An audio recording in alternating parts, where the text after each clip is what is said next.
గురూజీ 72 గంటల్లోనే ఫోన్ లోని అద్భుతమైన జ్యోతిష్య పరిష్కారం చూపిస్తారు. నమ్మండి, నమ్మకపోండి, ఇది నిజం.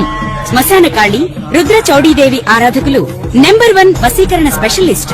గురూజీ మనిషి పుట్టుక నుండి చనిపోయే వరకు వచ్చే అన్ని క్లిష్టమైన సమస్యలకు పరిష్కారం ఇక్కడ లభిస్తుంది. విద్య, ఉద్యోగం, వ్యవహారం, స్త్రీ ప్రేమ, పెళ్లి, సంతానం, స్త్రీ పురుష వశీకరణం, భూవశం, భార్యాభర్తల కలహాలు, కోర్టు సమస్యలు, విడాకుల సమస్యలు, చేతబడి, అప్పుల బాధ, ఇంకా మీకు ఎలాంటి సమస్యలు ఉన్నా 72 గంటల్లోనే శాశ్వత పరిష్కారం చేయబడును. ఓం గణపతి నమః, ఐం సరస్వతి నమః, శివాయ గురువే నమః, జయ గురు దత్తాత్రేయ నమః. ఆపదారం దాతారం సర్వసంపదాం లోకాభిరామం శ్రీరామం భూయోభిర్మాం. యా దేవీ సర్వభూతేషు మాతృరూపేణ సంస్థితాః నమస్తస్తై నమస్తస్తై నమస్తస్తై నమో నమః.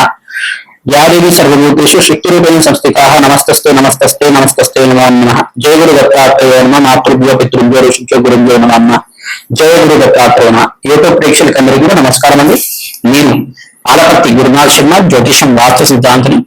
ప్రతి విషయంలో కూడా ప్రతి మానవాళికంతా కూడా ఉపయోగపడే విధంగా ఈ యొక్క కంటెంట్ అనేది చెప్పడం జరుగుతుంది. ప్రతి విషయంలో కూడా మనకి ఏంటంటే మేషాది ద్వాదశ రాశుల వాళ్ళు ప్రతి రోజు కూడా దేవతార్చన చేసే విధంగా మీ ఇంట్లో ఉండవలసిన విగ్రహం ఏంటి, ఈ యొక్క లగ్న చక్రవశాత్తు కానీ ప్రధానంగా రాశి వశాత్తు అయినా కానీ ఈ రాశి వాళ్ళు ఈ విగ్రహారాధన చేయడం వల్ల మంచిగా కలిసి వస్తుంది. ఈ విగ్రహారాధన చేయడం వల్ల మంచి ఐశ్వర్య యోగం కలుగుతుంది, అష్టైశ్వర్య యోగం కలుగుతుంది, సంతాన యోగం సిద్ధిస్తుంది, వ్యాపారం యోగం కలుగుతుంది, అన్యోన్య దాంపత్యం కలుగుతుంది, వివాహాలు శుభకార్యాలు జరుగుతాయి అంటారు.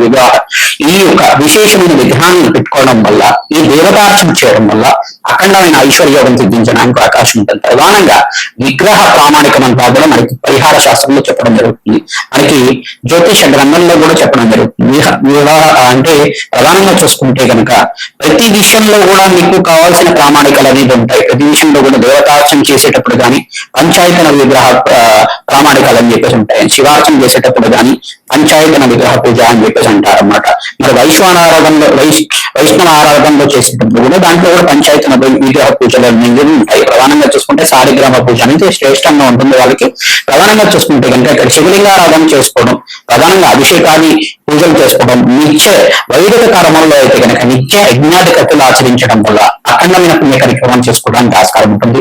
ప్రతి మానవాళికి ఉపయోగపడే విధంగా కులదేవత ఆరాధనే శ్రేష్టమైన ఆరాధన ఉంటుంది. మీ కులదైవం ఎవరో తెలుసుకోండి. ప్రధానంగా మీ పూర్వీకుల ఆరాధన తరతరాల నుంచి వచ్చిన ఆరాధన అంతా కూడా చేయాలి.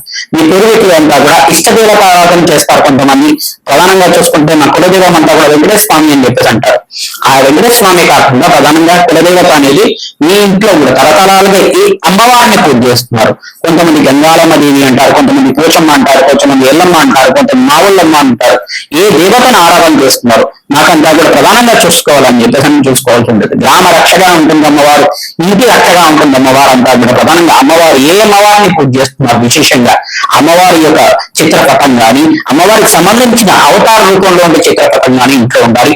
లేదు చిన్న విగ్రహం ఈ యొక్క అంగుష్ట మార్గం అంటే 3 అంగుళాలు మందం ఉంది, 3 ఇంచెస్ అంతా కూడా 3 ఇంచెస్ అంతకన్నా అంగుళాలు మందం ఉండే విగ్రహం అంతా కూడా పెట్టుకోకూడదు అన్నమాట. ఎక్కువ విగ్రహాలు పెట్టుకుంటే గనక దానికి మహానైవేద్యం పెట్టుకుని యోగం ఉంటే గనక మడి ఆచారాలతో తీసిన మహానైవేద్యం అంతా కూడా అన్నంతో చేసిన నైవేద్యం అంతా కూడా పెట్టాల్సి ఉంటుంది.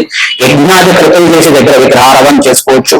ప్రతినిత్యం కూడా ఆరాధన చేసేటప్పుడు దానికి ఏదైనా పండో ఫలమో బెల్లమో ఏదైనా నైవేద్యం పెట్టుకోవడం వల్ల విగ్రహానికి శక్తి వస్తుంది.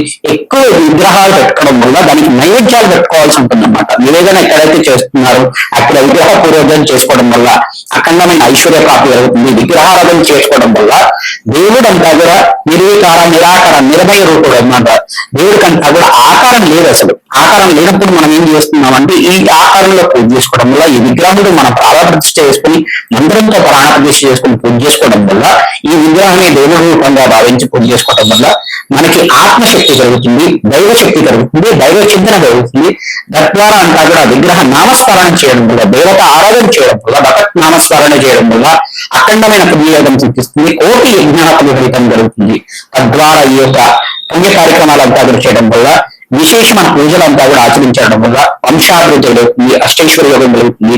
మంచి సుఖమైన జీవితం జీవించడానికి, పుణ్యవంతమైన జీవితం జీవించడానికి, అఖండమైన వంశాభివృద్ధి కలగడానికి ఆస్కారం ఉంటుంది. కావున మేషాది ద్వాదశ రాశులు కానీ మేషాది ద్వాదశ లగ్నాల వాళ్ళు కానీ విశేషంగా ఈ విగ్రహారాధన చేయడం వల్ల, ఏ విగ్రహారాధన ఏ దేవతార్చన చేయడం వల్ల వాళ్ళకంతా కూడా కలిగి వస్తుందో తెలుసుకుందాం.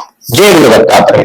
మీనరాశి మీనలగ్న జాతకులకి విశేషంగా మీరంతా కూడా ఎటువంటి దేవతార్చన చేయాలి, ఇంట్లో ఉండాల్సిన విగ్రహాలు ఏంటి, ఎటువంటి విగ్రహ ఆరాధన చేసుకోవడం వల్ల పుణ్య ఫలితం కలుగుతుంది. ప్రధానంగా చూసుకుంటే దత్తాత్రేయ విగ్రహ ఆరాధన శ్రేష్టంగా ఉన్నారు. మీ ఇంట్లో అంతా కూడా శివలింగ అర్చన విధానం అంతా కూడా మీకు ఆచారం ఉంటే కనుక తప్పనిసరిగా మీరంతా కూడా వెండి శివలింగాన్ని చిన్న ప్రామాణికంగా ఉండే 3 అంగుళాల మందం నుండి చిన్న శివలింగాన్ని తెచ్చుకొని దానితో ఒక చెంబులో రాగి చెంబులో అంతా కూడా జలాన్ని నింపి గంగాజలంతో అభిషేకం చేసుకోవడం వల్ల కొన్ని ఫలితం కలుగుతుంది. పరమేశ్వరుడు అందరం అంతా కూడా లభిస్తుంటుంది.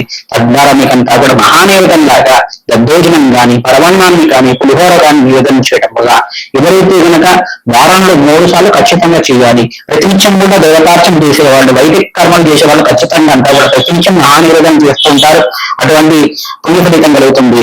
ఎవరైతే కనుక ప్రతినిత్యం కూడా మహానివేదన చేస్తుంటారు, ద్రాక్ష పళ్ళను నివేదన చేయాలి. ఎందుకు ద్రాక్ష నివేదన చేయడం వల్ల కోటి యజ్ఞాల ఫలితం కలుగుతుంది. మీరంతా కూడా కులదేవత ఆరాధన మర్చిపోతున్నారు. ఎవరైతే కులదేవత ఆరాధన ఖచ్చితంగా చేస్తున్నారో వాళ్ళకి వంశాభివృద్ధి జరుగుతుంది. ఈది బాటలు ఉండవు, అకాల కష్టాలు ఉండవు. ప్రతినిత్యం కూడా కులదేవత ఆరాధన శ్రేష్టంగా ఉంటుంది. మీ ఇంటి కులదేవత తరతరాలు వచ్చిన కులదేవత అంతా కూడా ఆరాధన చేసుకోవాలి. ఇష్టదేవత ఆరాధన చేసుకోవాలి. ప్రతి నుంచి కూడా భగత్ నామస్మరణ చేసుకుంటూ ఉండాలి. ఎవరైతే నామ జపాన్ని అంతా కూడా చేసుకుంటుంటారు, ప్రతి నిత్యం కూడా శ్రీరామని నామ జపాన్ని చేసుకోవడం వల్ల వంశాభివృద్ధి కలుగుతుంది. ఆకస్మిక ధనలాభం దైవం సిద్ధించడానికి ఆస్కారం ఉంటుంది. మహాలక్ష్మి ఆరాధన శ్రేష్టంగా ఉంటుంది. మీకంతా కూడా వెంకటేశ్వర స్వామి ఆరాధన, హనుమత ఆరాధన, గణపతి ఆరాధన యోగకరంగా ఉంటుంది. ప్రతి నిత్యం కూడా దత్తాత్రేయ విగ్రహాన్ని ఇంట్లో తెచ్చుకొని పూజ చేసుకోవడానికి ప్రయత్నం చేయండి. చిన్న బెల్లం ముక్క కానీ, పానకాన్ని కానీ, ఇక దద్దోజనాన్ని కానీ నిర్వహించడం వల్ల వంశాభివృద్ధి కలుగుతుంది. అష్టైశ్వర్య యోగం సిద్ధిస్తుంది. మహాలక్ష్మి విగ్రహం దగ్గర కుంకుమార్చన ప్రతినిత్యం కూడా చేయడం వల్ల, మహాలక్ష్మి సహస్రనామాన్ని వింటూ చేసుకోవడం వల్ల వంశాభివృద్ధి కలుగుతుంది. మంగళహారతి, దీపారాధన ఖచ్చితంగా చేయాలి. ప్రతినిత్యం కూడా మంగళహారతి అంతా కూడా ఇస్తూ ఉండాలి. తద్వారా అంతా కూడా వంశాభివృద్ధి కలుగుతుంది. ఆనందమైన జీవితం జీవించడానికి ఆస్కారం ఉంటుంది. లలిత సహస్రనామాల అర్చన అంతా కూడా చేసుకోవడం వల్ల వంశాభివృద్ధి కలుగుతుంది. ఈ యొక్క ఏలినాటి శని ప్రభావంలో ఉన్నవారు కావున మీనరాశి అతకులంతా కూడా ఖచ్చితంగా మీరంతా కూడా శనీశ్వర ప్రీతికరంగా తైలాభిషేకంలో దానం చేసుకోవడం వల్ల యోగకరంగా ఉంటుంది. గణపతి కంటా కూడా ముందాళ్ళు నివేదన చేయడం వల్ల మంచి ఫలితాలు వస్తే రావి చెట్టు కంటా కూడా ప్రతినిత్యం కూడా 20 ప్రదక్షిణలు కానీ, 108 ప్రదక్షిణలు కానీ ప్రతిరోజు కూడా ఆచరించుకోవడం వాళ్ళకి ఉద్యోగంలో ప్రమోషన్స్ కానీ, ఆకస్మిక ధనలాభం కానీ, ధనయోగం సిద్ధించడానికి అవకాశం ఉంటుంది. ప్రతినిత్యం కూడా మీ ఇంట్లో అంతా కూడా వెంకటేశ్వర స్వామి ఆరాధన, హనుమత ఆరాధన శ్రేష్టంగా చేసుకోవాలి. దత్తాత్రేయ గురుచరిత్ర పాలనం చేసుకోండి, మంచి ఫలితాలు పొందుతారు. శ్రీమాత్రేయ నమః.